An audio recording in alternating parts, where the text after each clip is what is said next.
बिस्मिल्लाहिर्रहमानिर्रहीम। लक़द काना लकुम फ़ी रसूलिल्लाहि उस्वतुन हसना। सदक़ल्लाहुल अज़ीम। क्या बात रज़ा उस चमनिस्ताने करम की, ज़हरा है कली जिसमें हुसैन और हसन फूल। तेरी सरकार में लाता है रज़ा उसको शफ़ी। तेरी सरकार में लाता है रज़ा उसको शफ़ी, जो मेरा गौस है और लाडला बेटा तेरा। आइए मोहब्बत के साथ बारगाह रिसालत में दुरूद पाक का नजराना अक़ीदत पेश करें। पढ़िए अल्लाहुम्मा सल्ली अला।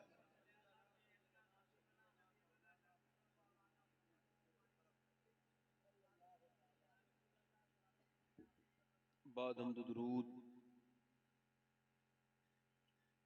लायक़ ताज़ीम व तकरीम मिंबर शरीफ पर तशरीफ़ फरमा मेरे इमामे की ज़ीनत और रौनक, मुअज़्ज़ज़ उलमाए अहले सुन्नत, मुअज़्ज़ज़ हुफ़्फ़ाज़ व क़ुर्रा, साहिब सज्जादा हज़रत प्रोफेसर मोहम्मद अब्दुल समी क़ादरी, दीगर उनके बरादरान, नक़ीब अहले सुन्नत, अस्सलामु अलैकुम व रहमतुल्लाहि तआला व बरकातुहू। कैसे हैं आप लोग? खैरियत से हैं?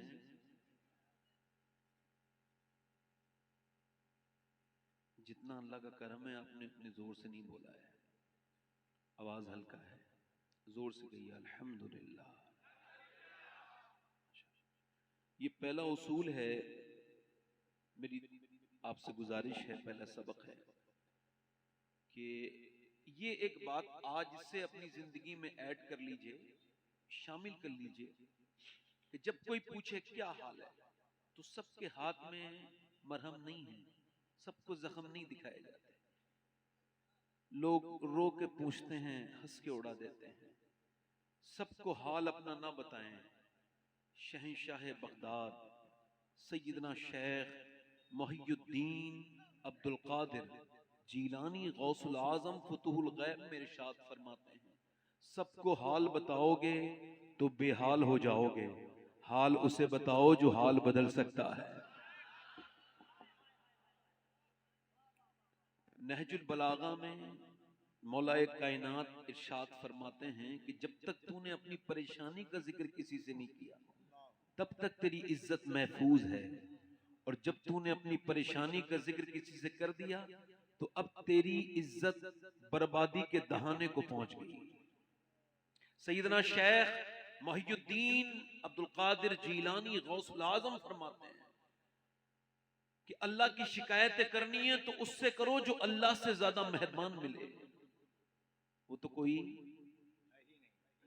है? ढूंढो, अगर मिले अल्लाह से ज्यादा करीम तो फिर गर्मी की शिकायत भी कर लो, सर्दी की शिकायत भी कर लो। मदीने में तेज हवा चल रही थी, एक सिहाबी ने कहा बड़ी तेज हवा चल रही है। हुजूर ने फरमाया यूं ना कहा करो हवा तेज चल रही है, बल्कि यूं कहो मेरा रब चला रहा है तो हवा बड़ी तेज चल रही है। अल्लाह अल्लाह अल्लाह अल्लाह। तो अपनी परेशानी उसको बताओ जो आपके हाल बदल सकता है, वो रब है। मेरे शेख ने और इरशाद फरमाया फतूल गैब में गौसुल आजम ने फरमाते, अपनी परेशानी को अगर अल्लाह को बताएगा, लोगों से छुपाएगा तो तेरी मोहब्बत अल्लाह के साथ बढ़ जाएगी। तो इंशाल्लाह अब नाशुक्री तो नहीं करेंगे कभी। किसे बताएंगे अपना हाल? अल्लाह को। मौला अली फरमाते हैं जो रब के सामने रोया वो सबके सामने नहीं रोया, और जो रब के सामने नहीं रोया फिर वो सबके सामने रोया। आप बड़ी अच्छी महफिल है, मुझे ये खानकाई मॉल ऐसी महफिल कम मिलती है, मतलब ऐसे अच्छे लोग मिले हैं आप, और बड़ी अच्छी निकाबत ये कर रहे हैं हमारे कफील भाई। ये मैं इस वजह से नहीं कह रहा हूँ, ये इनका इलाका है। हिंदुस्तान में इस वक्त इनकी उम्र का कोई बदल नहीं है, अल्लाह ने बड़ा बुलंद किया। और उसकी वजह यह कफील अंबर ऊपर से सादा है, अंदर से इसके दिल में अहले बैत की मोहब्बत कूट कूट के भरी हुई है। और हमारे दिलबर शाही साहब क़िबला मद्दज़िल्लाहुल आली बड़े बेहतरीन शायर भी हैं, अच्छे इंसान हैं। इनकी ही हुक्म पर मैं हाजिर आया हूँ। हजरत की मोहब्बत है साहिब सज्जादा की। और मेरे बाद आप हिंदुस्तान के मशहूर शायर जनाब मोहम्मद अली फैजी साहब को सुनेंगे। हमारे यहाँ जब कोई सुभान अल्लाह कहता है तो उसको 90 नेकियां मिलती हैं। आपकी तरफ क्या हिसाब है?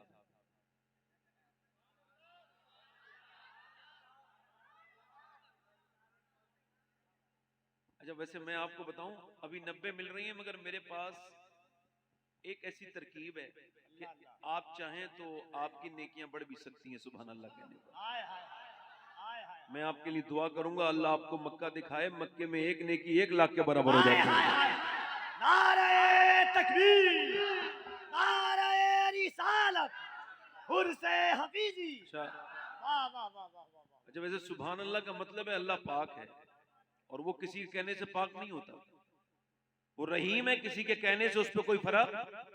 वो करीम है, उसके करम पे किसी के कहने से कोई फर्क, ना कहने से फर्क नहीं पड़ता, कहने से फर्क नहीं पड़ता।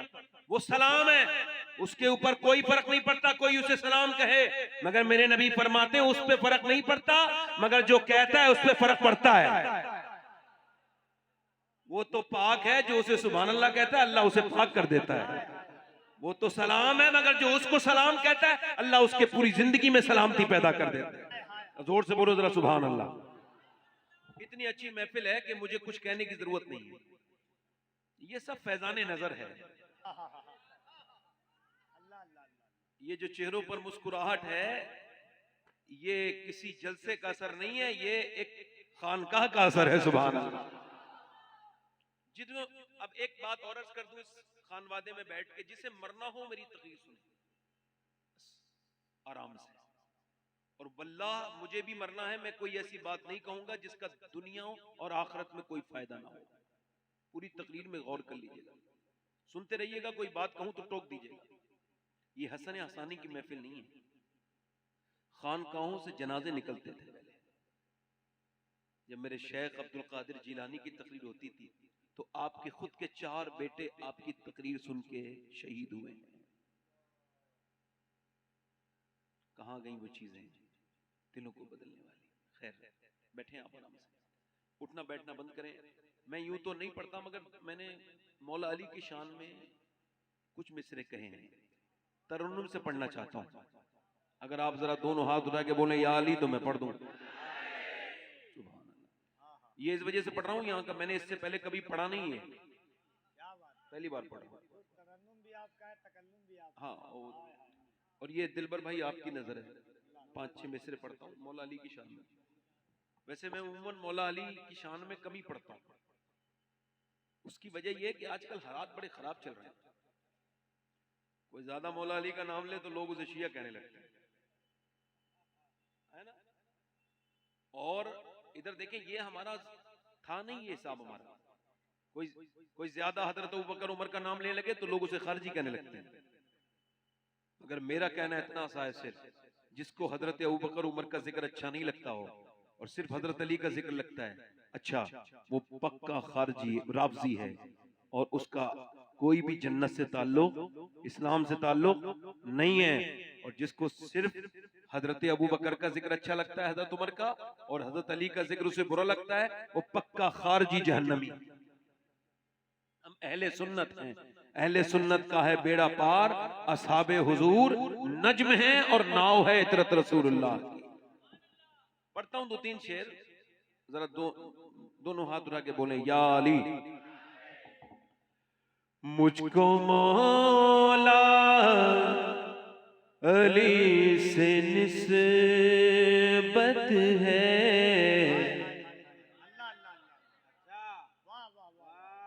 मुझको मौला अली से निस्बत है, यही निस्बत मेरी अलामत है, यही निस्बत मेरी अलामत है।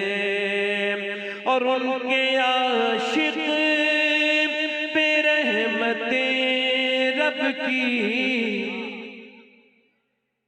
उनके आशिक पे रहमते रब की, उनके दुश्मन पे रब की लानत है, उनके दुश्मन पे रब की लानत। और बुग़्ज़े मौला अली से दूर रहो, बुग़्ज़े मौला अली से दूर रहो, बुग़्ज़े मौला अली हलाकत है, बुग़्ज़े मौला। दोनों हाथों को उठाकर नारे तकबीर, नारे रिसालत, पढ़ो जरा मेरे साथ पढ़ो, बुग़्ज़े मौला, नारे हैदरी। शेर को अगर समझाओ तो शेर का मतलब कोई नहीं है, समझ लीजिएगा आपसे। शेर सुनिए, साहिब सज्जादा की नजर है, शेर अच्छा हो तो जरा गौर कर लीजिएगा। ये शहादत है तेरे घर का चलन,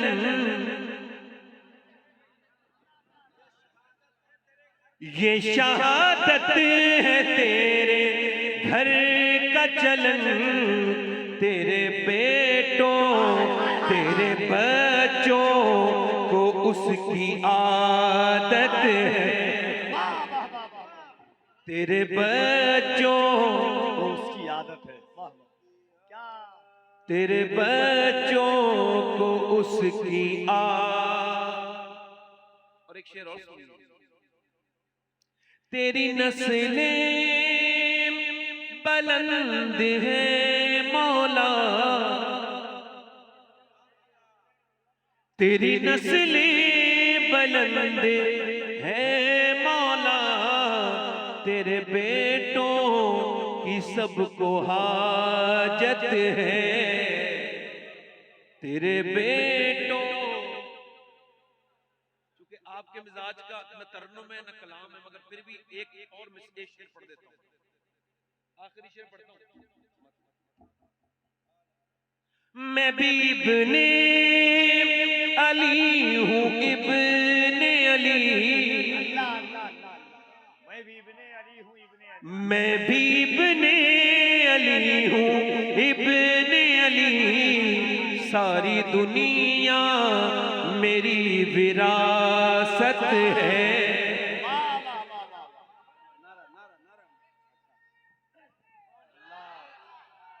वाह वाह वाह, क्या बात है सरकार, वाह वाह वाह। सारी दुनिया मेरी विरासत है। पढ़िए, मुझको मौला अली से निस्बत, यही निस्बत मेरी अलामत है। आखिरी शेर, मेरी बातें असर जो करती हैं, मेरी बातें असर जो करती हैं, इनमें शामिल तेरी फसाहत है। वाह वाह वाह। और मक्ते का शेर पढ़ता हूँ। अल्लाह अल्लाह अल्लाह। एक बार दोनों हाथों को उठाकर मौलाए कायनात का नाम ले, नारे तकबीर, नारे रिसालत, नारे हैदरी, नारे हैदरी। पानी नहीं, जब हम शुरू हो जाते हैं तो पानी नहीं पीते, जोर से बोले सुभान अल्लाह। मक्ते का शेर सुना। काश मौला अली ये फरमा दे, हाय हाय हाय हाय, काश मौला अली ये फरमा दे, ये शबाहत मेरी शबाहत है, ये शबाहत मेरी शबाहत है, ये शबाहत।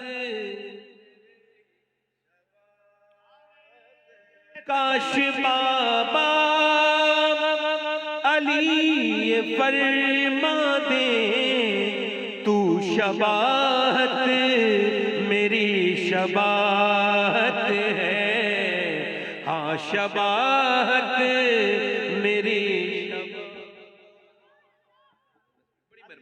बहुत शुक्रिया। इको कम कर दो। ये शबाहत मेरी तकरीर शुरू कर रहा हूँ। पहली तकरीर का उन्वान है कि इसका सवाल है कि अल्लाह ने इंसान को क्यों पैदा किया।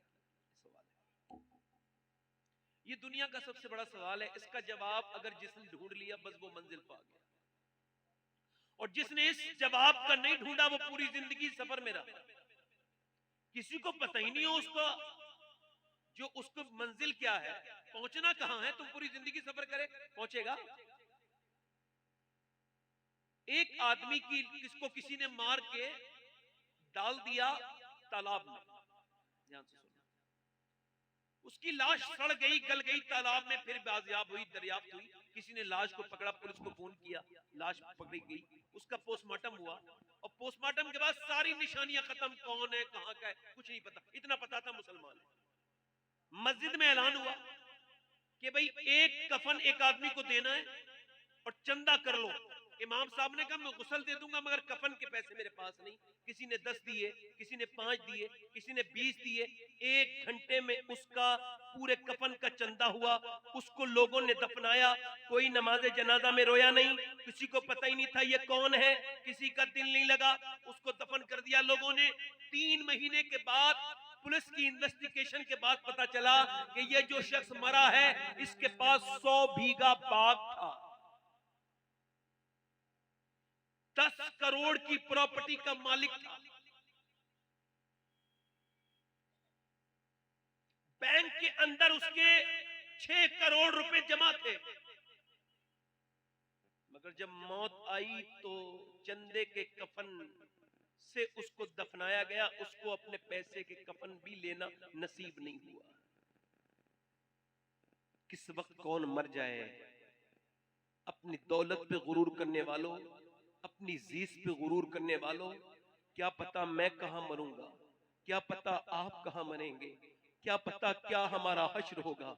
फिर भी अभी तक ये नहीं समझ पाए कि इस दुनिया में ये इंसान अशरफुल मखलूकात, इन्न फी खल्क़िस समावाति वल अर्द वख्तिलाफिल लैली वन नहारी लआयातिल लिउलिल अलबाब।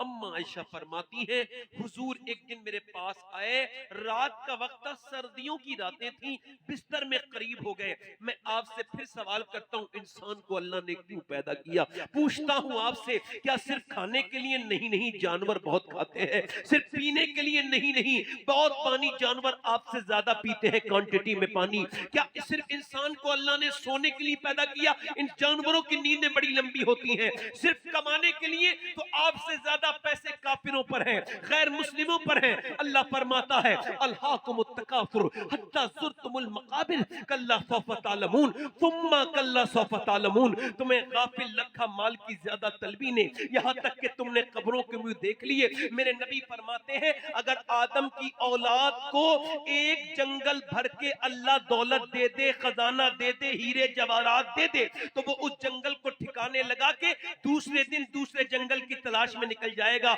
यानी इंसान की जो खोपड़ी की हबिस है, हुजूर फरमाते हैं उसको कब्र की मिट्टी भर सकती है। अल्लाह फरमाता है तुम्हें गाफिल रखा माल की ज्यादा तलबी ने। तुम बंबई भी घूम के आए, तुम अमेरिका भी घूम के आए, तुम सऊदिया भी घूम के आए, मगर अफसोस के माल के लिए घूमते रहे। और फिर वो कहता है क्यों? अल्हाकुमुत तकासुर हत्ता ज़ुरतुमुल मकाबिर, यहाँ तक कि तुम कब्रों में आ गए।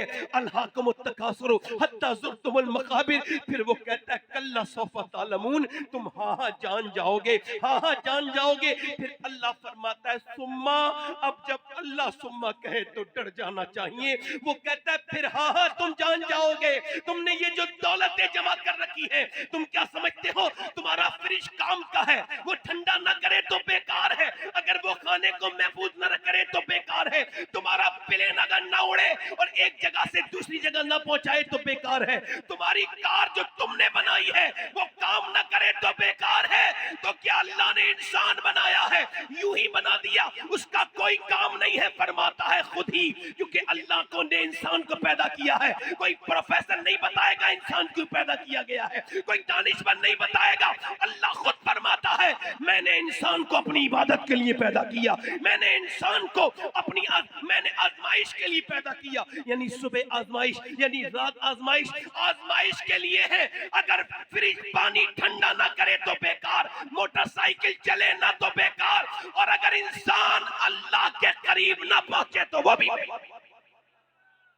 अल्लाह अकबर, अल्लाह अकबर। बैठे भाई, एक मिनट तवज्जो करें, आप मेरी तरफ देखें, दिल लगा के बैठे, जोर से बोले सुभान अल्लाह। इमाम मालिक कहते हैं, फरमाते हैं इंसान 2 बार पैदा होता है। कितनी बार बोलो? हालांकि पैदा तो एक ही बार होता है, मगर वो कह रहे हैं कि 2 बार पैदा होता है। एक बार तो माँ के पेट से पैदा होता है, एक दिन उस दिन पैदा होता है जब वो ये जान ले कि अल्लाह ने उसको क्यों पैदा किया है। अपने मन में डूब कर पा जा सुराग़े जिंदगी, मेरा ना बनता है ना बन, अपना तो बन। इंसान अपना ही नहीं बना, दौलतें कमाता रहा, कभी अपनी आंख से जिंदगी पे नजर न की। वही ज़ाबिये जो के आम थे मुझे खा गए, मैं अमीर था पला हुआ था सुकूत में। ये जो लोग महबे कलाम हैं मुझे खा गए, वो जो जहर कुन सलाम थे, वो जो खुली खुली थी अदावतें मुझे रास थी, ये जो जहर कुन सलाम है मुझे खा गए। यही जिंदगी बस, मोबाइल ले लिया, पूरे दिन बैठे रहे। आप अपनी स्क्रीन टाइम तो चेक करो नौजवानों, 6-6 घंटे स्क्रीन टाइम है आपकी। आपके 10-10 साल के बच्चे अब सिर्फ वो और कुछ नहीं देखते, सिर्फ वो गेम खेलते हैं। ऊपर अभी मैंने देखा तो यहाँ जलसा चल रहा है, ऊपर लड़का गाना सुन रहा था, मैंने उसको टोका और मैं कहा तू कितना बदनसीब इंसान है कि उधर हुजूर की महफिल हो रही है और तू महफिल में बैठ सुनने के बजाय वहां बैठ के कानों में लीड लगा के।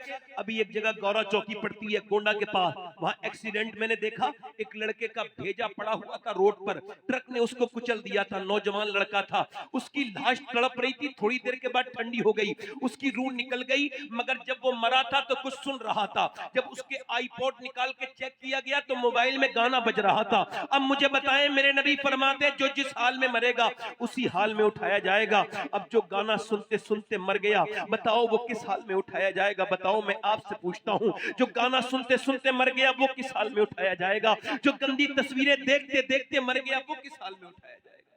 थोड़ा इको और कम करें, किस हाल में उठाया जाएगा? देखो भाई, कैमरे वाले भाई, ए कैमरे वाले भाई, नीचे बैठ जाओ बेटे, इंसान के बच्चे बन जाओ, जल्दी नीचे बैठ जाओ, जल्दी बैठ जाओ बेटे। ये कौन बच्चा है, इसे बैठा लो नीचे, जल्दी से बैठ जाओ बेटे, बैठ बैठ, इंसान के बच्चे बनो। इधर देखो, अब मेरी तरफ देखो, जो जिस हाल में मरेगा, अब जो गंदी तस्वीरें देखता हुआ मरा है वो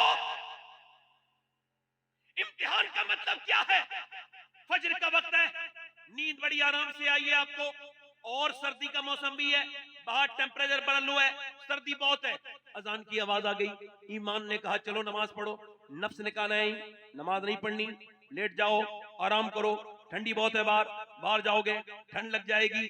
अल्लाह फरमाता है, हदीस कुदसी है, अल्लाह के रसूल फरमाते हैं, अल्लाह फरमाता है मैंने इंसान को पैदा किया, उसके साथ अपने दुश्मन नफ्स को भी पैदा किया। मेरा नफ्स, आपका नफ्स, ये मेरा दुश्मन है। ये कह रहा है उठो चलो, वो कह रहा है ईमान नमाज पढ़ो, वो कह रहा है नफ्स लेट जाओ, सो जाओ, आराम कर लो, अभी थोड़ी देर के बाद उठना, बाहर बड़ी सर्दी है, लिहाफ में गर्मी है। उसने कहा नहीं मैं निकलूंगा, उसके ईमान ने लिहाफ को फेंक दिया और ईमान बाहर को निकला। ईमान ने फिर ठंडे पानी में कांपते हुए वुजू किया और कांपते कांपते मस्जिद में गया। फजर की अजान में नमाज के बाद उसने अपनी नाक को अल्लाह के सामने रगड़ा और जैसे ही रगड़ा फरिश्तों ने कहा ये अल्लाह का बंदा आज ये अपने नफ्स पर फतह पा गया, कामयाब हो गया। आज ये नफ्स पर, जल्दी बोलो, नफ्स पर फतह पा गया और कामयाब। दिलबर भाई और कामयाब, और कामयाब।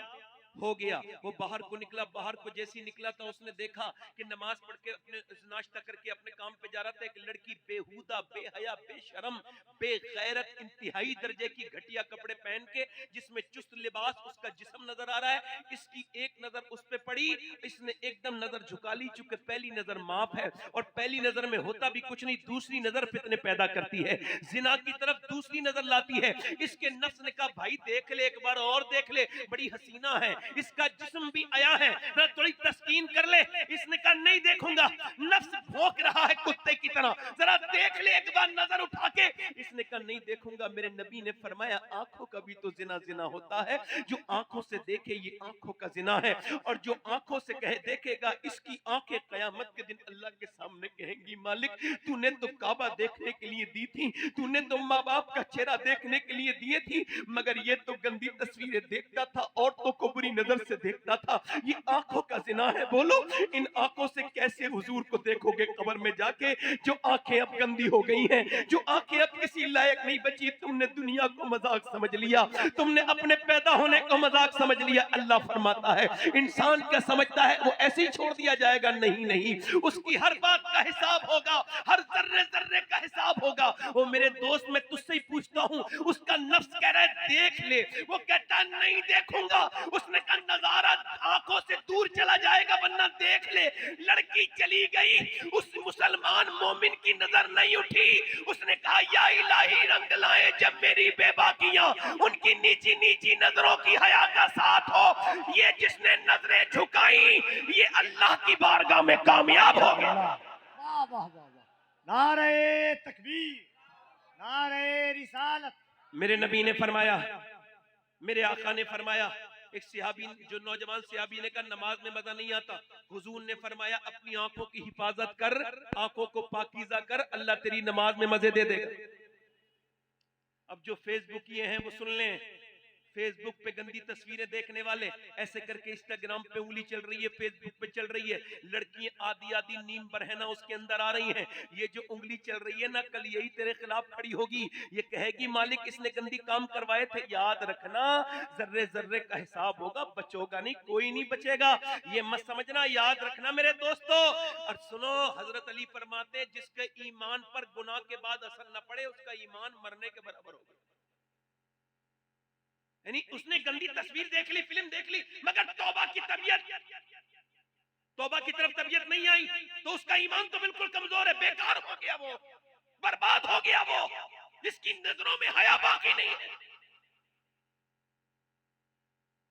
नौजवानों उसको देख रहा है, उसमें नीम बरहना लड़की है, एकदम स्किप करता चला जा रहा है, एक स्टोरी देखी, दूसरी स्टोरी देखी, तीसरी, देखते देखते देखते देखते अचानक उसकी सगी बहन की स्टोरी आ गई। अब जब उसने देखा तो बोला मेरी बहन तो इंस्टाग्राम नहीं चलाती। उसने जब देखा तो हैरत से अपनी माँ के पास लेके आया।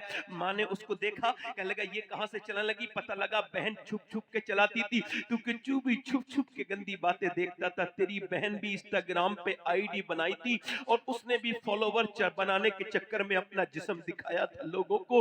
हाय क्या दौर आ गया मुसलमानों के ऊपर, लाम फातिमा रखे लड़कियां इंस्टाग्राम पे अपने जिस्मों की नुमाइश कर रही हैं।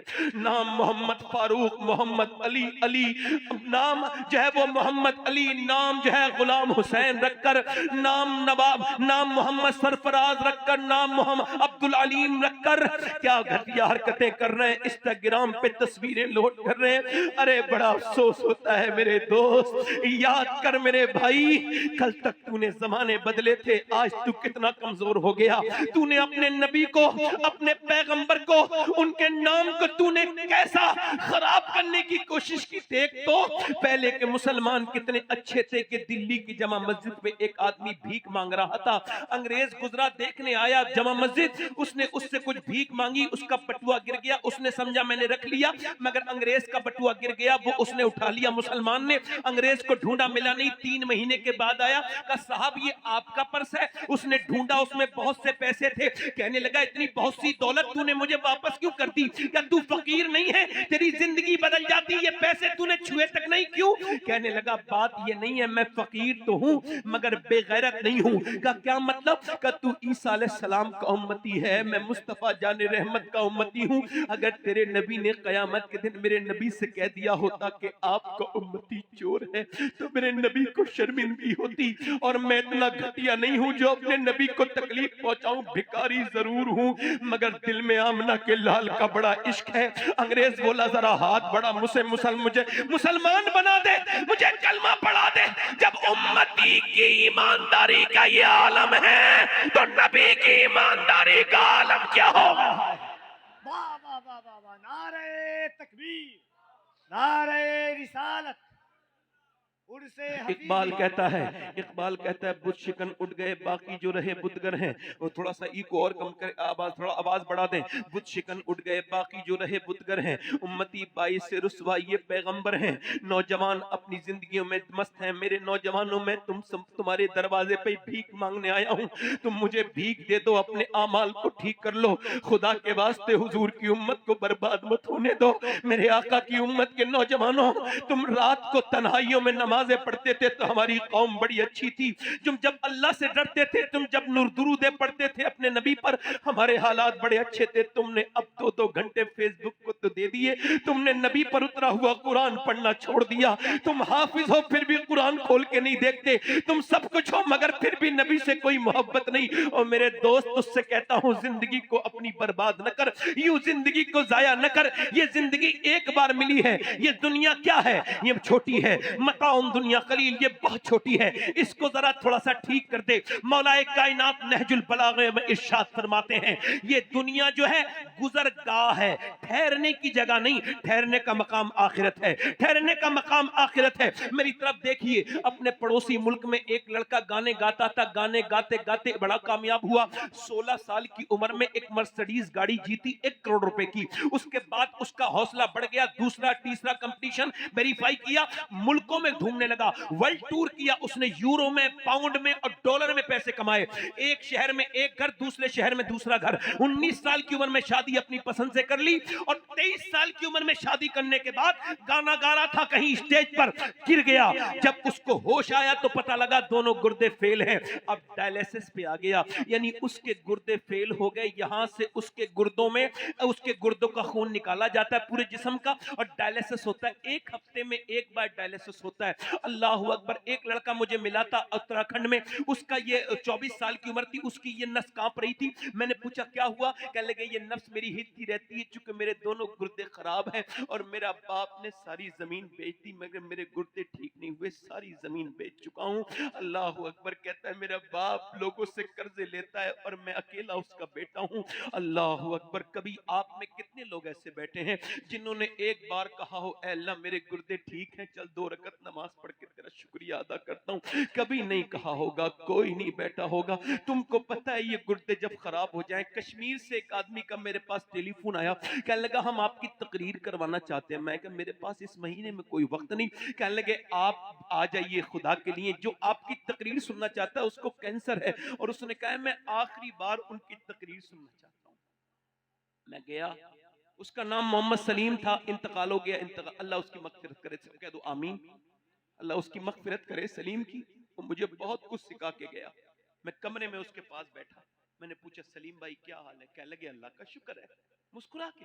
मैं कहा मैंने सुना आपको कैंसर है। कह लगे मुझे सुना हुआ कैंसर नहीं है सैयद साहब, मुझे टाटा अस्पताल ने लिख के दिया है कि मुझे कैंसर है, और 2 महीने के बाद डॉक्टर कहते हैं तू मर जाएगा। तो मैं अल्लाह का शुक्र ना अदा करूं?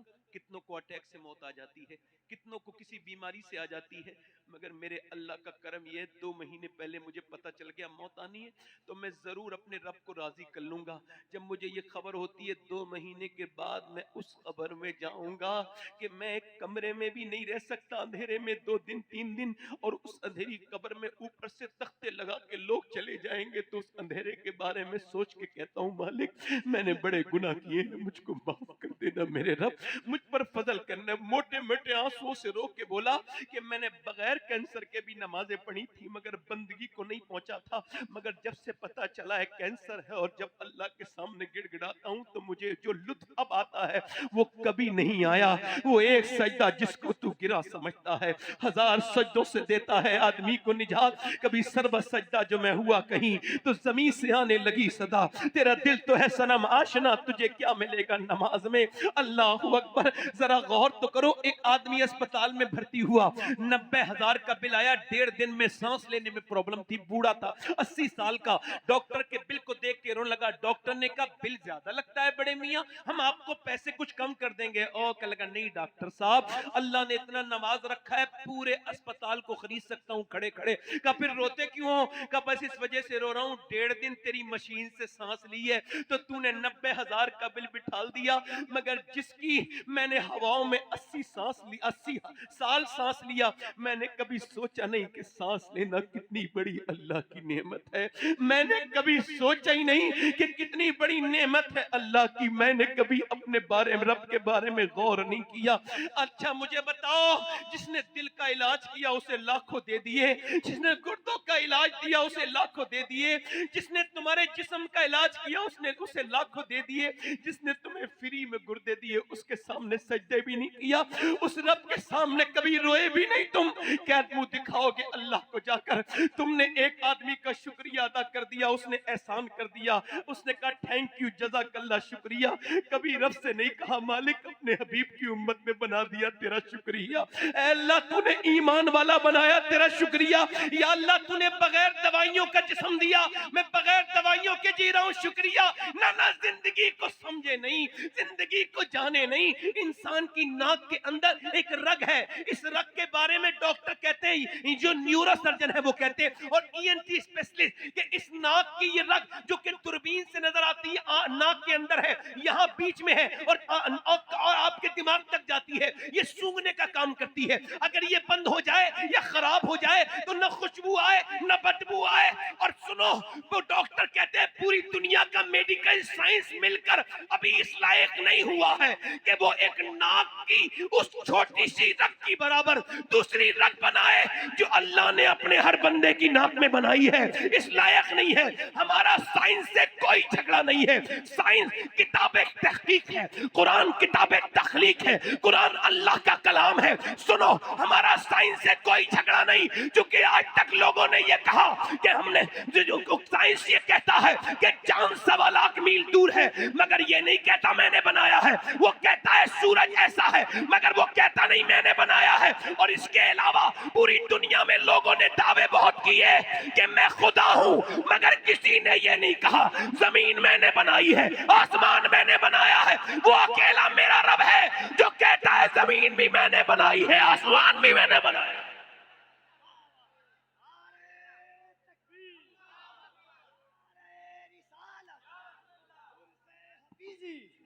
वो अकेला मेरा रब है, मेरा अकेला रब है जो कहता है जमीन भी मैंने बनाई, इंसान को मैंने बनाया। जोर से बोलो है। साइंस से क्या झगड़ा है? साइंसदान तो मेरे जैसे फकीर के सामने आके बैठ जाए, मैं उसे कलमा पढ़ाने की तरफ ले जाऊंगा। खुदा की कसम, साइंस से सिर्फ फकीर निपट सकते हैं, काल वाला नहीं निपटेगा, हाल वाला निपटेगा। जोर से बोलो सुभान अल्लाह, दिल लगा के बोलो। अब जरा गौर करो, मगर मौत जब आ जाएगी तब समझोगे आज के बाद मेरा ईमान ये कहता है कि आप कहा करोगे अपनी सेहत को देख के अल्लाह तेरा शुक्र है, कहोगे इंशाल्लाह, और अपने रब की तरफ पलटोगे। मैं जो बात कह रहा था वो गाना गाते गाते गिर गया, चेकअप हुआ, एक घर बिका, दूसरा घर बिका, सारा गुर्दों में लग गया। उसके भाई ने भी उसको गुर्दा दिया, ट्रांसप्लांट हुआ मगर ठीक नहीं हुआ। खैर उसकी मौत करीब थी तो बीवी ने देखा, उसे सबने छोड़ दिया। यानी कल तक लोग सेल्फी लेते थे उसके साथ, आज कोई उसकी शोहरतों का साथी नहीं है, क्योंकि वो तो बर्बाद हो गया। याद रखो दुनिया जब तक तुम्हें, याद रखो गरीबों की तो रिश्तेदारी बहुत कम है दुनिया में, अमीरों के रिश्तेदार तो दूर दूर के भी अपने ही होते हैं, और गरीबों के करीब के भी। आप अब तो कोई अमीर मर जाए, अमीर की छींक आ जाए तो लोग पहुंचते हैं, अब गरीब तो जान से मर जाए जनाजे में लोग नहीं जाते। तवज्जो करो मेरी तरफ। अब देखो उसको लोगों ने छोड़ दिया, उसकी बीबी कह रही क्यों रोते हो असद? क्या लगा मैं इस वजह से रो रहा हूं, अल्लाह ने आवाज दी तो मैंने गाने गाए, तुम बेवा हो जाओगी, मेरे बच्चे यतीम हो जाएंगे। मैं सोच रहा हूं और जिनके लिए गाने गाए उन सब ने मुझे बुरे हाल में छोड़ दिया। अगर मैंने गाने के बजाय मुस्तफा की नाते पड़ी होती तो मेरे नबी ने मुझे नहीं छोड़ा होता। ये जिंदगी क्यों दी गई बताओ?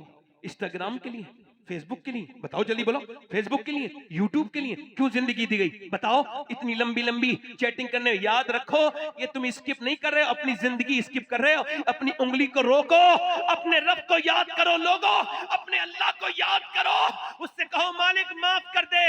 याद रखना, ये मोबाइल बहुत बड़ा फितना है इस दौर का, इसको समझ जाओ। अभी कुछ दिनों के बाद अस्पतालों में होता है गुर्दे का डिपार्टमेंट अलग, दिल का डिपार्टमेंट अलग, कुछ दिनों के बाद मोबाइल के मरीजों का भी डिपार्टमेंट होगा, जिन्हें मर्ज है मोबाइल का। ये जहां भी बैठते हैं मोबाइल चलाते रहते हैं, चाहे कैसी भी बात हो रही हो, इनको कोई फिक्र नहीं होती। मोबाइल का भी मरीज होता है आदमी, समझ में आ रही नहीं आ रही? ये मर्ज है बकायदा, इस पर स्टडी हो चुकी है। ये जो आप मोबाइल ज्यादा देखते हैं, डोपामिन नाम का एक जब वहां पर निकलता है, उसके बाद वो जो आपका डोपामिन, उसकी जो है तस्कीन तब होती जब उसे देखते हैं। ये भी नशे की तरह है। तो याद रखो, अल्लाह ने तुम्हें ना यूट्यूब के लिए बनाया, ना इंस्टाग्राम के लिए बनाया, ना तुमको बनाया दुनिया की बातें करने के लिए, बल्कि बरेली से मेरे ताजुश शरिया की आवाज आ रही है, जिंदगी ये नहीं है सभी के लिए, जिंदगी है नबी की, नबी के लिए ये जिंदगी है। ये तो पोते ने 100 साल के बाद कहा था, मगर 100 साल पहले दादा ने इससे बड़ी बात कही। पोते ने कहा जिंदगी है नबी की, नबी के लिए। दादा बोले जमीनो जमा तुम्हारे लिए, मकीनो मका तुम्हारे लिए, चुनीनो चुना तुम्हारे लिए, हम आए यहाँ तुम्हारे लिए, उठे भी वहां तुम्हारे। नारे तकबीर, नारे उठे भी वहां, रिसालत। उठे भी वहां। बोलो दिल लग रहा है आप लोगों का? नहीं लग रहा है? तो ऐसा गूंज और कम कर दो भाई, गूंज। जब शायर आए तो गूंज पैदा करना, मुझे तो सादा कर दो। दिल लगा के बोलो सुभान अल्लाह, बड़ी मेहरबानी आपकी।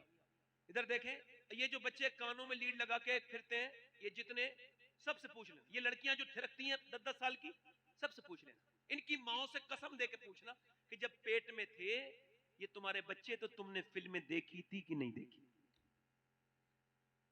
आप ये मत समझना मैं कोई तकरीर कर रहा हूं, नहीं, कोई मैं आपसे दाद तलब करने नहीं आया हूं। दाद तलब करने के 1000 तरीके पता है मुझे। मैं आपसे दाद नहीं, ये बात कहना चाह रहा हूं, संजीदा हो जाओ, सीरियस हो जाओ, अपने बच्चों को जहन्नम से बचाओ।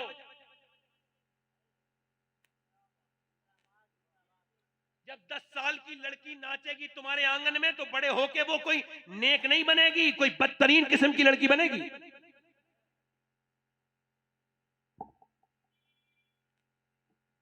छोटी बच्चियों को जो अंग्रेजी लिबास पहनाते हैं वो भी सुन लें। आपसे अर्ज कर रहा हूं, ध्यान से सुनना। मेडिकल साइंस इस बात को वेरीफाई कर चुका है, हार्वर्ड वगैरह ने इस पर रिसर्च किया कि बच्चे पर असर कब होता है मां का। तो उन्होंने कहा कि पेट के अंदर से ही होता है, पेट के बाहर से नहीं होता। यानी वो बाहर से ही शुरू नहीं होता, पहले ही शुरू हो जाता है। यानी ये जो बच्चे पागल हुए, इन पर उन्होंने रिसर्च किया 27 साल। तो ये पागल बच्चे कौन है? तो उन्होंने बताया ये वो बच्चे जब मां के पेट में थे तो इनके बाप ने इनकी मां को मारा। क्या किया बोलो? इनके बाप ने इनकी मां को, उस जाहिल को ये पता नहीं कि उसने अपनी बीवी पे जुल्म नहीं किया, अपने होने वाले बच्चे की जिंदगी के साथ खिलवाड़ कर दिया। उसने बेटे को अपने डैमेज कर दिया। बच्चा जब बाहर आया पागल था, अब चाहे उसको पटना दिखाइए चाहे उसको दिल्ली दिखाइए, अपने किए का तो कोई इलाज है नहीं। इसका मतलब यह कि मेडिकल साइंस ये कहता है कि जब औरत से ये कहता है कि तुम अगर ये चाहती हो कि तुम्हारा बच्चा मजबूत हो तो टेंशन मत लेना, बगैर बेफिक्र होकर रहना। और ज्यादा ताकतवर बच्चा, अगर मां कमजोर तो बच्चा कमजोर, मां बीमार तो बच्चा बीमार, मां को परेशानी तो बच्चे के दिमाग पे असर। डॉक्टर कहता है प्रेगनेंसी में औरतों से कि तुम अगर ये चाहती हो कि तुम्हारा बच्चा ज्यादा ताकतवर हो तो आयरन की चीजें जैसे बादाम या सेब खाना। अगर तुम ये चाहती हो कि तुम्हारा बच्चा ज्यादा विटामिन सी लेके पैदा हो तो तुम ज्यादा विटामिन सी इस्तेमाल करना, यानी तुम ज्यादा संतरा और ज्यादा नींबू खाना। तुम अगर ये चाहती हो कि तुम्हारा बच्चा ज्यादा मजबूत पैदा हो तो विटामिन डी के लिए धूप में बैठना और ज्यादा अमरूद खाना। अब आप मुझे बताएं कि अल्लाह का बनाया हुआ सेब, संतरा, अनार, अमरूद अगर मां खाए तो बच्चे पे असर हो जाए, तो क्या अल्लाह का कुरान मां पढ़ेगी तो बच्चे पे असर नहीं होगा?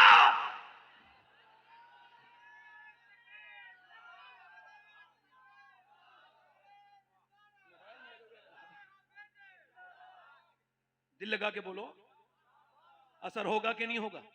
असर होगा नहीं यार देखो जरा गौर करो, ये पानीपत में एक बच्चा पैदा हुआ, दिल्ली के करीब में पानीपत है, वहां एक बच्चा 80 किलोमीटर दूर है, बच्चा पैदा हुआ। मैं आपको बताऊं खानकाई निजाम कैसे चलता है, सुन लीजिए, खानकाई निजाम बता रहा हूं। बच्चा पैदा हुआ, 1 दिन रोया, 2 दिन रोया, 3 दिन, अब 3-4 दिन रोना तो एबनॉर्मल है, नॉर्मल तो बात नहीं ना। तो अस्पताल में दिखाया गया, डॉक्टरों को दिखाया गया, उस जमाने के डॉक्टर मतलब हकीम, अब कोई डॉक्टर से मुराद ये डॉक्टर ने ले ले हकीम, अब वो हकीमों को दिखाया, ठीक नहीं हुआ। 1 महीने के बाद फखरुद्दीन बहाउद्दीन जकरिया मुल्तानी के दामाद गुजर के जा रहे थे, उन्होंने कहा ये बच्चा जो रो रहा है, रो नहीं रहा, अल्लाह की हमद बयान कर रहा है। मुरीदों ने कहा हुजूर इतना छोटा बच्चा अल्लाह को याद कर रहा है? कहा देखो चलो दिखाता हूं। पहुंचे, कहले कोई है? बाप निकल के आए बच्चे के, कहा ये आपका बच्चा है? कहा हाँ। कहा ये बच्चा आपको मुबारक हो, अल्लाह का वली है। कहने लगे आपका दिमाग तो ठीक है, ना खुद सोया ना सोने दिया है, आप इसको वली कह रहे हैं, डॉक्टरों में लिए फिर रहा हूं, मैं पागल हो गया, दिखाते दिखाते आप वली कह रहे हैं। कहा उसको बुरा मत कहो, मेरे गोद मिला के दो। गोद मिला के दिया, एक कान में कुछ पढ़ के दम किया, दूसरे में कुछ, बच्चा खामोश। कहने लगे साहब आपने क्या पढ़ दिया, ये दम कौन सा है, बड़े बड़े अस्पतालों से ठीक नहीं हुआ, डॉक्टरों से, ये क्या पढ़ के फूंक दिया?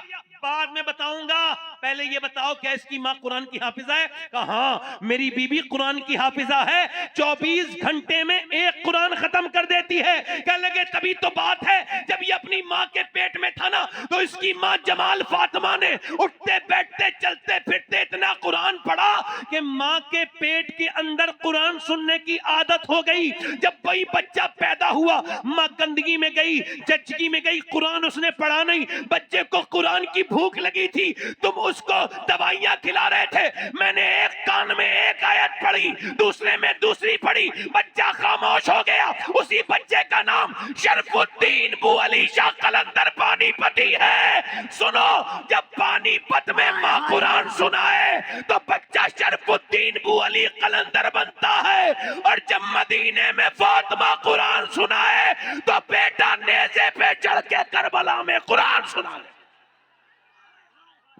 नारे तकबीर, नारे रिसालत, फैज़ाने इमाम हुसैन, उर्से हफीजी। जोर से बोलो। वाह वाह वाह वाह, इसका मतलब है माँ का असर। वाह वाह वाह। अगर मैं तकरीर कर रहा हूं तो बोलो ना भाई सुभान अल्लाह। ये मत देखो कि रात बहुत हो गई, अपने नसीब पे नाज करो। इतनी रात में लोग अपनी तबीयत के लिए सो रहे हैं, तुम शरीयत के लिए जाग रहे हो। ये देखो, इतनी रात में लोगों को अपना चैन प्यारा है, तुम्हें जिक्र हुसैन प्यारा है। समझो, सुभान अल्लाह। इसका मतलब माँ, सैयदी, मुर्शिदी, सरकार हुजूर आला हजरत फरमाते हैं, जब माँ अपने बच्चे को पिस्तान के करीब करे, दूध पिलाए, फीडिंग कराए, और दूध के साथ दुरूद भी पढ़ दे, अल्लाह उसके बच्चे को आशिक रसूल बना देता है। छोटा सा अमल है, अमल बहुत बड़ा तो नहीं। मेरी बहनें सुन रही, मेरी बेटियां, छोटी छोटी बेटियां मेरी सुन रही हैं, बड़ा अमल तो नहीं, छोटा सा अमल है। अब सुनो और देखो, तवज्जो करो मेरी तरफ, अब जरा तवज्जो करो, इधर देखो। एक बच्चा लाहौर में अच्छे नंबरों से पास हुआ, कहां पे? 5 बच्चे अच्छे नंबरों, 125 साल से भी पहले की बात है, 150 साल की। मैनेजमेंट ने ये कहा, जो असातिज़ा थे, उन्होंने कहा कि क्या बनना चाहते हो? जब 5 गरीब थे, गरीबों के बच्चे अच्छे नंबर लाते हैं। कोई अमीर बैठा हो तो बुरा ना मानना, मैं बात तो सही कह रहा हूं, जरा जोर से बोले।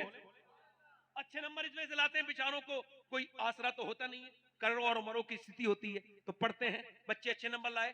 5 साल के बच्चा, कोई 4 साल का, बोले फ्यूचर में, फ्यूचर प्लानिंग बताओ, क्या बनना चाहते हो, ख्वाब क्या है तुम्हारे?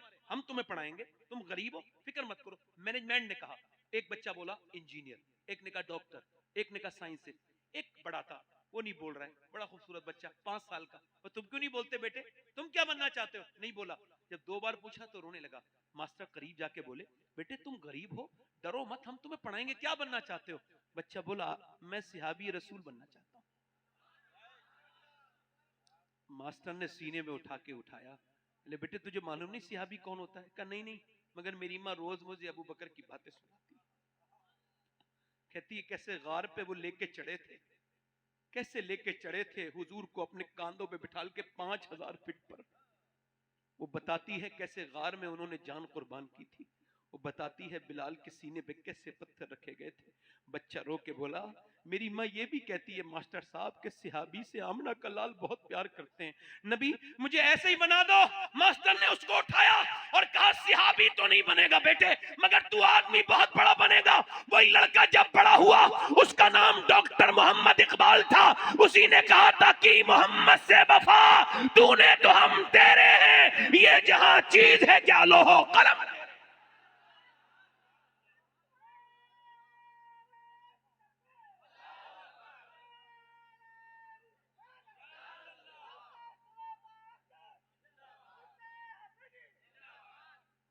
बड़ी मेहरबानी। इसका मतलब ये माँ जो सिखाए, ये मैं एक बात याद रखना, रोटी पका के खिलाओ मत खिलाओ, मगर दीन सिखाओ। समझ आ रही? तुम पे रोटियां बनाना ये सब इतना जरूरी नहीं जितना बच्चे को दीनदार बनाना जरूरी है। एक बुजुर्ग कहते हैं, मैं घर में बैठा था, मेरा बर्थडे था 10 साल का। हमारे यहाँ बर्थडे कैसे मनाया जाता है? गुब्बारे फोड़ेंगे। बेवकूफ, गुब्बारे लाती क्यों जो फोड़ते हो? बेवकूफ हो, पागल हो क्या? तुम मुसलमान हो, ये सब फजूल बातें करते हो? गुब्बारे लाएंगे, फोड़ेंगे उसको, केक को उठाएंगे, चेहरों पे लगाएंगे। मैंने अपना किसी को बताया ही नहीं, कब मैं पैदा हुआ मैं बताता ही नहीं, कोई इतनी काबिल जिक्र बात है ही नहीं। मैं कैसे पैदा हुआ हूं ये काबिल जिक्र नहीं है। अगर मैं ईमान पे मर जाऊं तो मेरी खुशी की बात होगी। हम सिर्फ मिलाद उसका मनाते हैं जिसकी उम्र कभी पुरानी नहीं हुई है। उम्र लाखों बरस की तेरी, मगर है ताजा शबाब तेरा। समझ आ रही नहीं? हैप्पी बर्थडे मनाते हैं लोग, बिला वजह की अंग्रेजों वाली बात है ये। हमारे बुजुर्गों ने कैसा हैप्पी बर्थडे मनाया सुनो। कहता मैं 10 साल का हो गया था, मेरा बर्थडे वाला दिन था, मेरी माँ ने कहा नमाज पढ़ने जा, मैं नहीं गया, मैं खेल रहा था, किसी काम में लगा था, इग्नोर कर दिया। फिर मैंने नमाज पढ़ने जा, रोटियां बना रही थी, उसने देखा नहीं, जाता ही नहीं, चिमटा जिससे रोटी बना रही थी उठ के मेरे सर में जब मारा है, कहते बैठ गया चिमटा मेरे सर में, खून का फुवारा निकला, कांप के बोला अम्मा जा रहा हूं, अब न मानना, सर पे मेरे रुमाल बांध के अब जा मस्जिद में। कहते हैं मैं नमाज पढ़ के तो आ गया, मगर माँ से डरता रहा, मरने वाली थी, बिल्कुल बूढ़ी हो गई। तो मैंने पूछा अम्मा ये बता कि तूने मेरा सर फाड़ा था, उस दिन से मैंने नमाज तो नहीं छोड़ी, 5 वक्त का नमाजी हूं, मगर क्या कोई माँ ऐसा भी करती है जैसा तूने किया?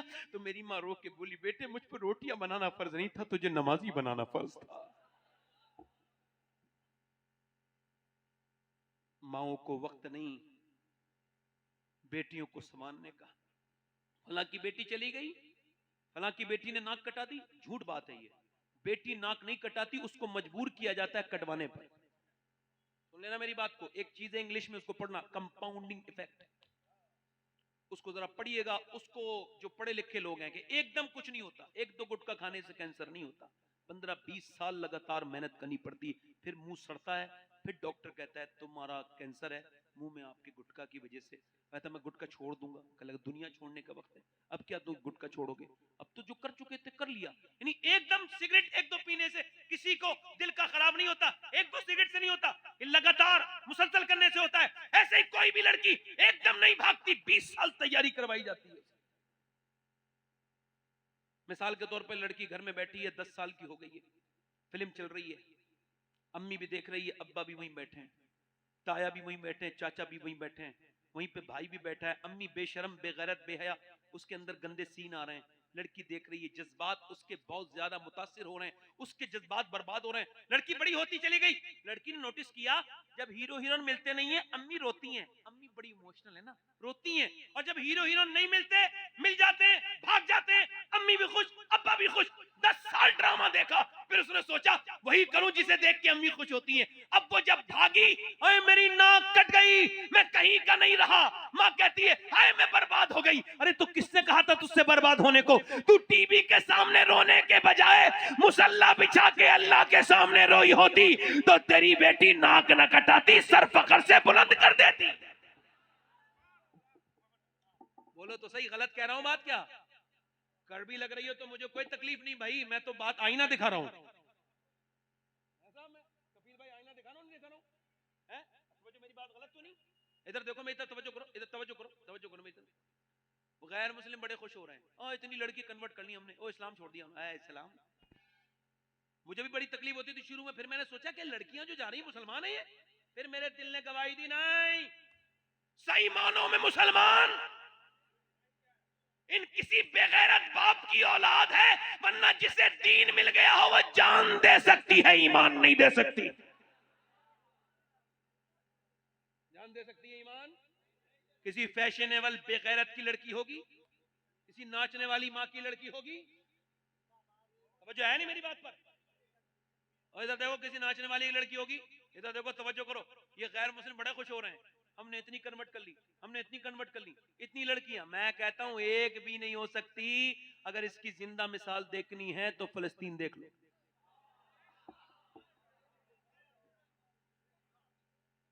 7,000 बच्चे वो शहीद हुए हैं जिनकी उम्र 10 साल से कम है। माए जब उनकी लाशें उठा रही हैं तो किसी का हाथ हाथ में आ रहा है। तुम्हारे भी तो बच्चे हैं, मेरे भी तो बच्चे हैं।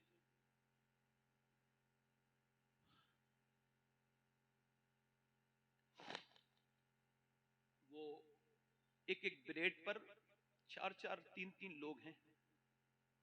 मलबे, किसी को तकलीफ नहीं है। पूरी दुनिया के इदारे खामोश हैं, चूंकि मुसलमानों के साथ हो रहा है ना। किसी को तकलीफ हो ना हो, मगर गुंबद खजरा के मकी को बड़ी तकलीफ है। हुजूर फरमाते हैं मेरे उम्मती के पांव में कांटा लगता है तो तकलीफ मुझे होती है, मगर उन फलस्तीनियों के लिए अब तो कोई दुआ भी नहीं करता।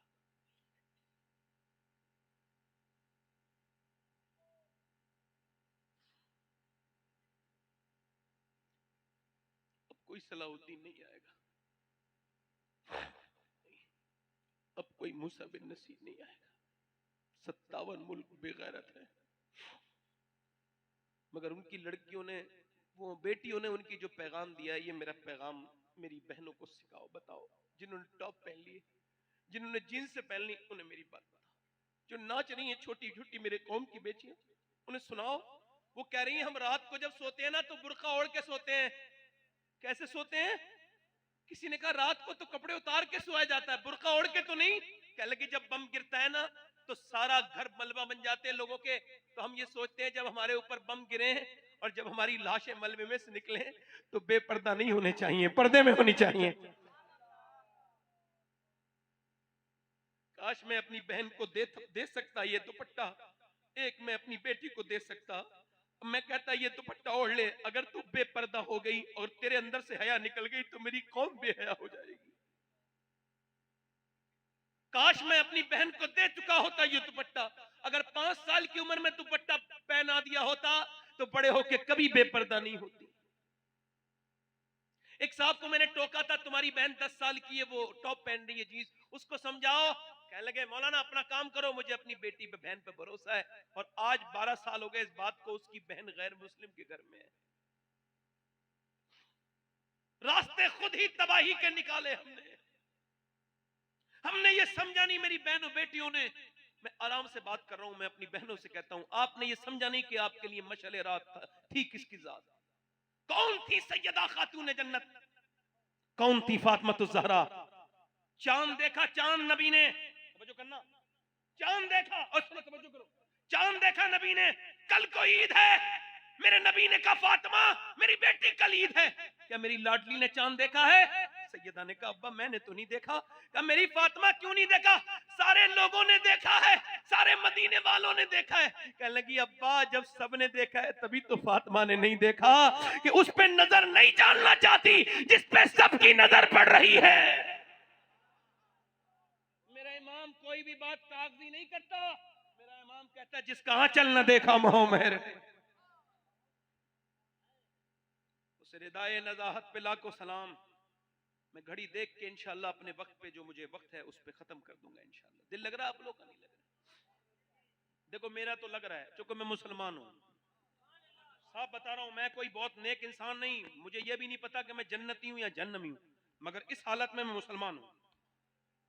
और मैं जब तकरीर करता हूं तो मुसलमान ही बन के करता हूं। आप समझ आ रही है आपकी मेरी बात? अब मैं बात करता हूं मौला अली की। एक हमारे यहाँ शादियां हैं, एक मौला अली की बारात है। सुभान अल्लाह। अली की बारात अल्लाह की मर्जी से हुई है, सब कह दो सुभान अल्लाह। अली दूल्हा बन के नबी के घर की तरफ चले। अली फरमाते हैं मौला अली, समझो, कहते हैं हुजूर ने मुझे बचपन में गोद में ले लिया।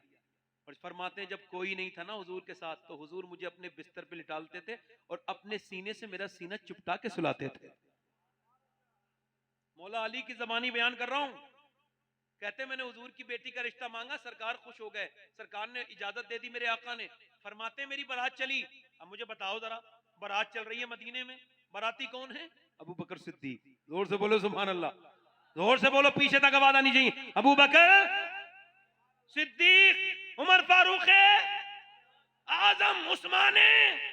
और सुनो, बारात का इंतजाम कौन देख रहा है? बिलाल हबशी, सलमान फारसी। और निकाह कौन पढ़ा रहा है? मेरे नबी। अरे जिस बारात का बाराती अबू बकर हो, उमर हो, उस्मान हो, जिसका इंतजाम बिलाल हबशी देखे, सलमान फारसी देखे, जिसका निकाह नबी पढ़ा है, जिसकी दुल्हन नबी की बेटी फातिमा हो, जिसका दूल्हा अली हो, तो फिर उसमें बच्चे भी तो हसन हुसैन अता करता है ना। हाय हाय हाय, वाह वाह वाह वाह वाह वाह। हजरत अली कहते हैं मेरी शादी हुई, मैं अपने बीबी के कमरे में गया। कहाँ गया बोलो? पहली मर्तबा मैंने फातिमा के करीब गया तो मैं रोने लगा।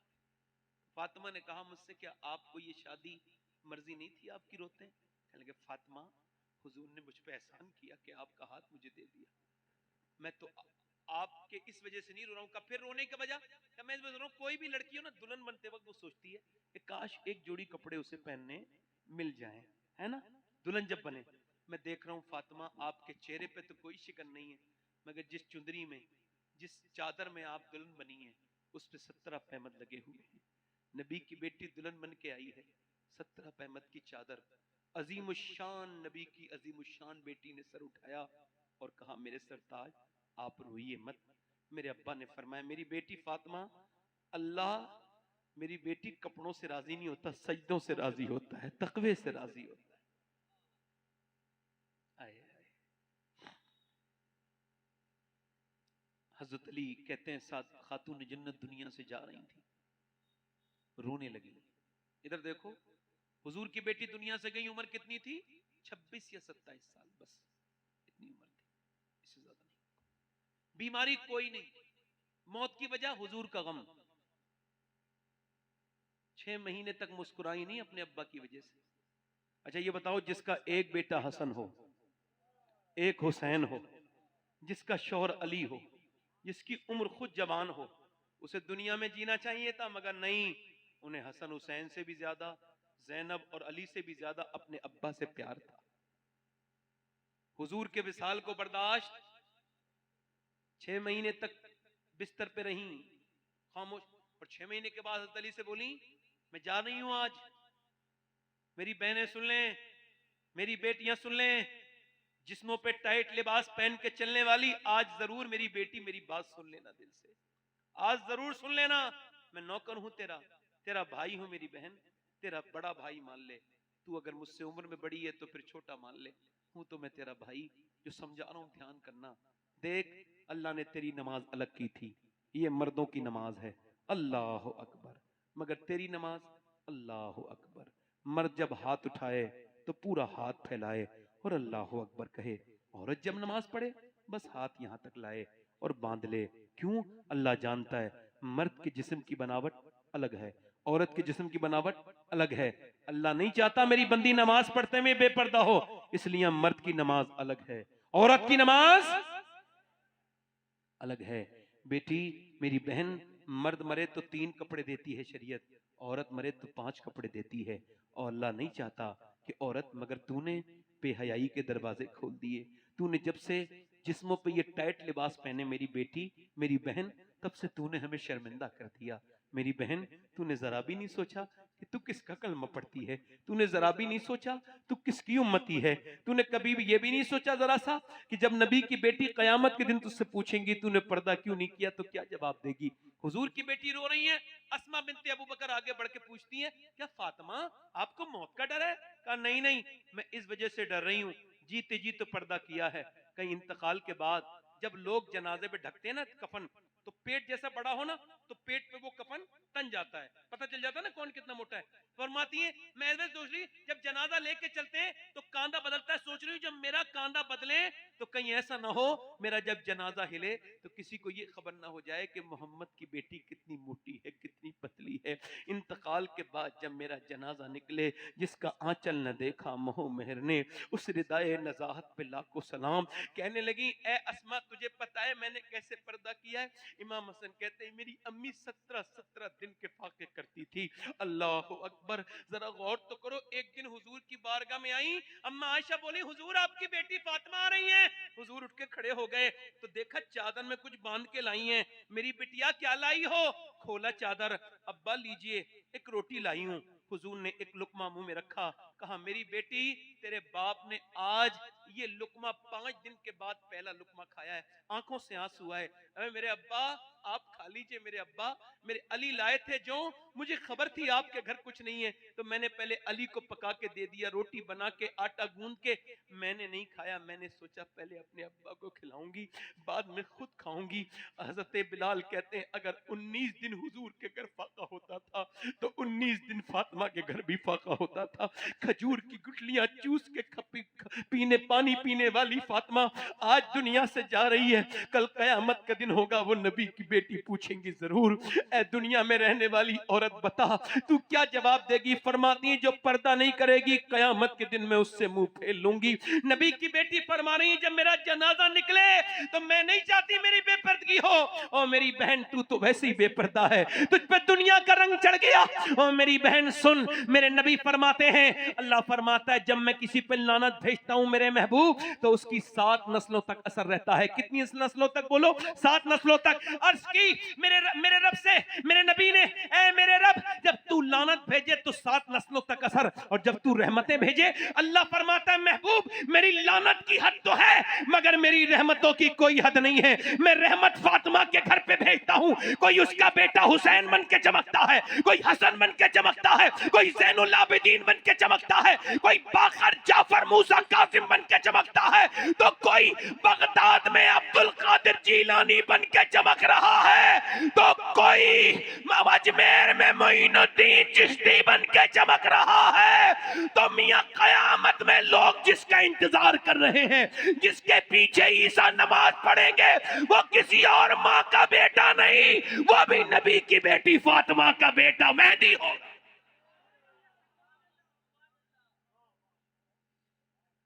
बस मैं अपनी बहनों से यही बात करके अपनी बात को खत्म कर रहा हूं। अभी मेरे पास 6 मिनट हैं और इसमें मैं अपनी बात खत्म कर रहा हूं। बैठ जाए बेटे, पैसे वैसे न दो, 2 मिनट सुन लो बस।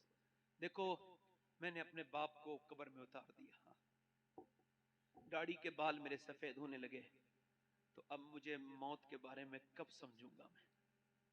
सोचो तो, बाप को दफन करने के बाद भी किसी नसीहत की जरूरत है? तुमने भाइयों को दफन कर दिया, हमने कितने अजीजों को अपने हाथों से दफन कर दिया। मैंने अपने सामने अपने बच्चे को दफन होते देख लिया। सोचो तो मौत कितनी खतरनाक है। सोचा कभी जवानों? हुजूर फरमाते हैं गले की अगर न निकाली जाए ना ताकत, तो मरते वक्त ऐसा चीखे मुर्दा, ऐसा चीखे कि उसकी आवाज से लोग अपने बच्चे खिलाने, अपने खाना खाना छोड़ दें, जंगलों में निकल जाएं। हजरत अली की जब तलवार मारी गई ना तो ये पूरा सर कट गया ना, नहजुल बलागा में कटा ना सर, तो आपने हाथ उठा के कहा ऐ अल्लाह अली को बख्श दे, अली के अमल बहुत थोड़े हैं, अली के अमल थोड़े। मेरे नबी ने फरमाया जिसका मैं मौला उसका अली मौला। अली के अमल थोड़े, कल मैं उसके हाथ में झंडा दूंगा जिससे अल्लाह भी मोहब्बत करता है, उसका रसूल भी। अली के अमल थोड़े। हजरत उमर के जब मारे गए, चाकू फट गई, आंत पूरी, दूध पिया निकल गई आंत में से दूध। अपने बेटे से कहा मेरा सर जमीन पे रख दे, अब धुनना सुनना, उमर फारूक आजम की बात सुनना गौर से। जब जमीन पे अपने बेटे से कहा मेरी मौत करीब है, सर जमीन पे रख दे, नहीं रख। ए अब्दुल्ला सर जमीन पे रख, ए अब्दुल्ला सर जमीन पे रख, जानू जानू पे रख, सर जमीन पे रख। आज लोग तकब्बुर करते हैं, गुरूर करते हैं। सुनो उमर फारूक आजम को, उमर आम आदमी नहीं है। 28 आयात कम से कम उमर की मर्जी के मुताबिक कुरान में है। जमीन में सर रख दिया उमर ने, अपना सर जमीन में रखा। जैसी हजरत उमर ने सर जमीन में रखा, मालूम क्या कहना है? या अल्लाह, लोग कहते हैं उमर ये है, उमर बादशाह, उमर ये है, उमर तो तेरी बारगाह का मोहताज है, अगर तूने आज उमर को न बख्शा, मेरी मौत करीब है, तो उमर बर्बाद हो जाएगा, उमर बर्बाद हो जाएगा। सोचो तो, अगर मरते वक्त ईमान पे खात्मा न हुआ तो क्या होगा? बोलो तो, सोचो तो। आपने कभी फिक्र की, गौर किया कि ईमान पे मरना बड़ी बात होती है? मूसा अलैहिस्सलाम के जमाने में एक औरत आई, मूसा अलैहिस्सलाम के जमाने में कहने लगी, एक आदमी से मुझे कुछ दे दे, मेरे बच्चे भूखे। आखिरी रिवायत, आखिरी रिवायत, मेरे बच्चे भूखे। उसने कहा, मैं तुझे दे तो दूंगा, मगर मैं औरतों का शौकीन हूं, तू मुझे अपना जिस्म हवाले कर दे एक रात के लिए, मैं तुझे दौलत दे दूंगा। उसने कहा, मैं जिस्म बेचने नहीं आई हूं। वापस गई, फिर आई वापस, कहने लगी, मेरे बच्चे बेहोश होने लगे हैं, कुछ दे दे, मैं रात को आ जाऊंगी, तू फिर अपनी मर्जी पूरी कर लेना। रात को आई बच्चों को खिला के, रात में उसका हाथ पकड़ने लगा। वो अकेले कमरे में थी, मगर कांपने लगी, पसीने आ गए। उसने कहा, पैसे नहीं मिले? जो ड्रामा दिखाती है रोती है, क्यों क्यों कांपती है? कहने लगी, पैसे सब कुछ नहीं होते, ईमान भी तो कुछ होता है। का क्या मतलब? का जब मैं नमाज पढ़ती हूँ तब भी अल्लाह देखता है, जब मैं जिस्म बेचने आई हूँ तब भी अल्लाह देख रहा है। तो मैं उससे यही कह रही हूँ, ए जमीन और आसमान के मालिक, ए बेपना ताकतों वाले, अगर मेरे बच्चे बीमार न होते और मैं मां न होती तो कभी अपना जिस्म न बेचती, कभी अपना जिस्म न बेचती, मुझे बर्बाद होने से बचा ले मेरे रब, मुझे माफ कर देना। और वो कांप के जब थरथराई, ओ यार, वो आदमी का दिल धुल गया जो उसका इज्जत लूटना चाह रहा था। बोला, जा मैं तुझे अपनी बहन बनाता हूँ। हदीस में आता है, ले जा पैसे ले ले। वो तो चली गई, ये सजदे में गिर के फूट फूट के रोने लगा, मालिक एक दिन आई थी, हाथ तक नहीं लगाया, मैंने तो इज्जतों पे डाके डाले। मुल्ला रूम कहते हैं, आदमी चूड़ी बनाता था, चूड़ी, उसकी औलाद नहीं थी, सोने की चूड़ी सुनार था, उसने सोने की चूड़ी बनाता था, उसने एक लड़का ले लिया गोद, 20 साल का हो गया लड़का। वो घर पहुंचा अपनी बीबी से पास एक दिन, तो उसकी बोली, दरवाजा नहीं खोलूंगी, पहले ये बता तू कौन सा गुनाह करके है? कोई गुनाह नहीं किया। और सही बता कौन सा गुनाह करके है? उसने कहा, एक तुम्हें कैसे पता, एक लड़की को चूड़ी पहना रहा था, औरत को उसका हाथ पसंद आ गया, मैंने बुरी नजर से उसका हाथ पकड़ लिया, कहा अंदर आ जा। इसी वजह से पूछ रही थी, मैंने जिसे बेटा बना के पाला है ना, जो मेरा बेटा है, उसने आज मेरे घर में गंदे तरीके से मेरा हाथ पकड़ लिया था। मैं समझ गई कि मेरे आदमी ने किसी की इज्जत पे हाथ डाला है, जो आज मेरे घर में मेरी इज्जत पे हाथ डाला है। वो आदमी गिड़गिड़ा के बोला, मालिक मेरी बेटी मेरी बीबी की हिफाजत कर ले, मुझे माफ कर दे, मैंने गंदी नियत करी, मेरे घर पे असर हो गया, मुझे माफ कर दे मेरे मालिक। वो औरत, वो आदमी रोया, रो के सो गया। सुबह को दरवाजा खुला, सामने देखा हजरत मूसा अलैहिस्सलाम खड़े थे। उसने पूछा, आप कौन? कहा, पहले आप बताओ आप कौन हो? कहा, मेरा ये नाम है। हजरत मूसा बोले, मैं अल्लाह का नबी मूसा हूँ, अल्लाह ने तुझे सलाम भेजा है। कहने लगा, मूसा मैं तो इस इलाके का सबसे गुनहगार आदमी हूँ, आप गलत जगह पे आ गए, मैंने तो लड़कियों की इज्जतें लूटी, शराबें पी, बेहयाइयां की, मुझसे अल्लाह सलाम नहीं कह सकता। मूसा ने कहा, कोई तूने नेकी की है? कहा, हाँ, रात एक औरत को छोड़ दिया था। और कितना रोया है? कहा, पूरा मेरा चेहरा भीग गया रोते रोते। मूसा कहते हैं, अल्लाह फरमाता है, तेरा तो चेहरा भीग गया? अल्लाह फरमाता है, ए आदम की औलाद, तेरे गुनाह चाहे कितने भी हों, इतना रो ले कि तेरी आंख का आंसू तेरे गाल तक ढलक के आ जाए, मैं सारे गुनाह माफ कर दूं। आंसुओं का कोई खरीदार नहीं है, टीन का पीपा बिक जाएगा, मगर आंसू कोई, मगर अल्लाह कहता है, मैं एक आंसू के बदले में जन्नत का सौदा कर देता हूं। वो इतना करीम है। इस खानका से दिल लेके जाओ, इस खानका से अल्लाह का खौफ लेके जाओ। हाथ उठा के बताओ, कितने लोग मेरे नबी के नाम पे गर्दन कटा दोगे? दोनों हाथ उठा के बताओ। एक दूसरे की तरफ न देखना, मुस्कुराना नहीं, एक दूसरे की तरफ न देखना, नीचे हाथ कर ले। मैं किसी जबरदस्ती और सख्ती नहीं कर रहा हूं, मगर एक सवाल का जवाब दो, जो गर्दन कटा सकता है कुछ भी कर सकता है ना? तो कितने लोग ऐसे हैं जो गर्दन भी कटा देंगे और आज से हुजूर के नाम पे पूरी दाढ़ी भी रखा लेंगे, इस महफिल में खड़े हो जाएं, सिर्फ सोच समझ के खड़े हों, जो पूरी दाढ़ी रखाएं वो खड़े हो जाएं, खड़े हो जाएं, जो आज से पूरी दाढ़ी रखाएं, हर नबी के दाढ़ी, हर वली के दाढ़ी, इस खानका से सुन्नत रसूल लेके जाए। जिस मदरसे का कोई बच्चा खड़ा ना हो, बाकी खड़े हो जाएं। जो पीछे खड़े हों वो हाथ उठा लें ऊपर, हाथ उठा लें, सारे दाढ़ी रखाने वाले हाथ ऊपर कर लें, निकल के आए बाहर को। जो दाढ़ी रखाए, हर नबी के दाढ़ी, हर वली के दाढ़ी, दाढ़ी मुड़ाना हराम, जहन्नम में ले जाने वाले काम। जो दाढ़ी मुड़ा रहा है वो इस्लाम की निशानी को मुड़ा रहा है, फितरत से खेल रहा है। ठीक है, मैं किसी सख्ती नहीं कर रहा हूं, जिसके जी में आए वो पाए रोशनी। मैंने तो दिल जला के सरे राह रख दिया। ए खड़े रहो भाई, खड़े रहो, एक मिनट, एक बात याद रखना, खड़े रहो। ये जिनके लिए दाढ़ी मुड़ा रहे हो ना, ये ऐसे करके हाथ झाड़ के कब्र से वापस आ जाएंगे, और जिसकी सुन्नत है ना दाढ़ी, उसका कब्र में दीदार होगा। उनके लिए क्यों जिंदगी जी रहे हो?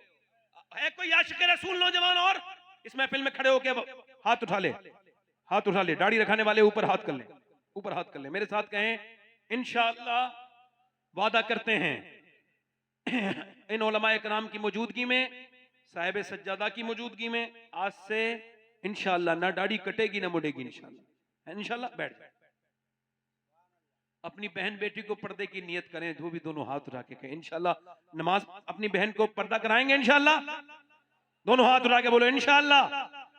सैयदा फातिमा की बातें सुनाएंगे इंशाअल्लाह। अपनी बहन बेटी को नमाज की पाबंदी, हुजूर की आंखों की ठंडक करेंगे इंशाअल्लाह। हमेशा मसलके मजहब अहले सुन्नत, मसलके आला हज़रत पे सख्ती से कायम रहेंगे इंशाअल्लाह। अल्लाह आप सबको सलामत रखे, बाकरामत रखे। ये आस्ताना, ये सज्जादा, इनका खानवादा सलामत रहे। अल्लाह ताला इसको दिन दुगनी रात चौगनी तरक्की अता करे। ये मैखाना सलामत रहे, रिंद यूं ही आते रहें, फैज पाते रहें। मैंने जो कुछ कहा अल्लाह की रजा के लिए कहा, किसी को बुरा लगा हो तो माफ करना, तौबा कर लें। मैं भी तौबा करता हूँ, माफ करना, तौबा करें। अस्तगफिरुल्लाह रब्बी मिन कुल्लि ज़म्बिन व अतूबु इलैह। पढ़ लीजिए ला इलाहा इल्लल्लाहु मुहम्मदुर रसूलुल्लाह। मेरी जिंदगी का मकसद तेरे दीन की सरफराजी। मैं इसीलिए मुसलमान, मैं इसलिए नमाजी। इस्लाम जिंदाबाद, मसलके आला हजरत पाइंदाबाद। लक़द कान लकुम फी रसूलिल्लाहि उस्वतुन हसना। सदक़ल्लाहुल अज़ीम व मा अलैना इल्लल बलाग। अस्सलामु अलैकुम व रहमतुल्लाहि व बरकातहू। आप तशरीफ रखें। अभी जलसा इंशाअल्लाह बेहतरीन तरीके से मुशायरा होगा। दिलबर शाही साहब क़िबला मद्दज़िल्लाहुल अली, क़ारी मोहम्मद अली फैज़ी साहब, ये दोनों पढ़ेंगे। अल्लाह ताला आपको सलामत रखे। बहुत शुक्रिया आपका। अस्सलामु अलैकुम व रहमतुल्लाह।